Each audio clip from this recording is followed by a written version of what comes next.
இந்த கேஸ் பொறுத்த வரைக்கும் என்ன அப்படின்னா, பாதிக்கப்பட்டதா சொல்லக்கூடிய ஜாய் கிறிசோல்ட் அவங்க வந்து ஆரம்பத்துல இருந்து ஒரு போலீஸ் ஸ்டேஷன் போகிறதா இருக்கட்டும், இல்ல கோர்ட்ட நாடுறதா இருக்கட்டும், எல்லாமே அவங்க அடுத்தடுத்து பண்ணிக்கிட்டு தான் இருக்காங்க இந்த விஷயத்துல. ஏன்னா, அவங்க ஃபர்ஸ்ட் நம்ம வந்து எல்லாமே பிரஸ் மீட்டா அவங்க குடுக்குற பிரஸ் மீட்டா இருக்கட்டும், இல்ல இன்ஸ்டால அவங்க போடுற போஸ்ட்டா இருக்கட்டும், அது வழியா நம்ம எல்லாமே பார்த்துக்கிட்டு தான் இருக்கோம். இவ்ளோ நாள் மௌனமா இருந்த மாதம்பட்டி அவர்கள் வந்துட்டு இப்போ அவர் ஒரு அறிக்கை குடுத்திருந்தாரு. அதுக்கு இவங்களும் ஒரு பதில் அறிக்கை குடுத்துட்டு லீகல் நோட்டீஸும் அனுப்பியிருக்காங்க. எல்லாமே ஒரு 6 பக்கம் லீகல் நோட்டீஸ் அனுப்பியிருக்காங்க. மகளிர் ஆணையத்துல 2 பேருமே வந்து லைக் என்கொயரிக்காக வந்திருந்தாங்க அந்த இடத்துல.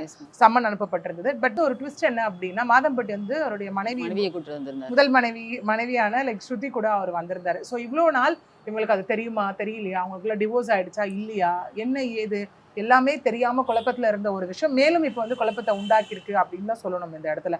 சரி, இந்த கேஸ் பொறுத்த வரைக்கும் பார்த்தோம் அப்படின்னா, அவங்க வந்து மகளிர் ஆணையத்துல ஒரு கம்ப்ளைண்ட் கொடுத்திருந்தாங்க. அதாவது அக்டோபர் 8ஆம் தேதி கம்ப்ளைண்ட் கொடுத்துட்டு பிரஸ் மீட் கொடுத்திருந்தாங்க. அந்த இடத்துல பேசும்போது அவங்களுடைய அட்வொகேட் சுதா அவர்களா இருக்கட்டும், இல்ல ஜாய் கிறிசல்டாவா இருக்கட்டும், அவங்க வந்து பிரஸ் மீட் கொடுத்திருந்தாங்க அந்த இடத்துல. என்னன்னா, நாங்க இது சம்பந்தமாக கமிஷனர் ஆஃபீஸ்ல 1.5 months முன்னாடியே நாங்க ஒரு புகார் கொடுத்திருந்தோம். இந்த நாள் வரைக்கும் அந்த புகார் மீது எந்த நடவடிக்கையும் எடுக்கப்படல. அதே மாதிரி 1000 லைட்ஸ்ல இருக்கக்கூடிய crime against women and children அங்கேயும் நாங்க கம்ப்ளைண்ட் கொடுத்திருந்தோம்.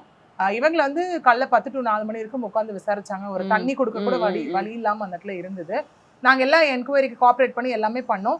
பட் ஆப்போசிட் பர்சன் ஆகிய மாதம்பட்டி ரங்கராஜ் அவர் மீது கொடுத்தது தான் கம்ப்ளைண்ட். அவர் இது வரைக்கும் கூப்பிட்டு விசாரிச்சாங்களா என்ன ஏது எதுவுமே வந்து எங்களுக்கு இந்த இடத்துல தெரியல.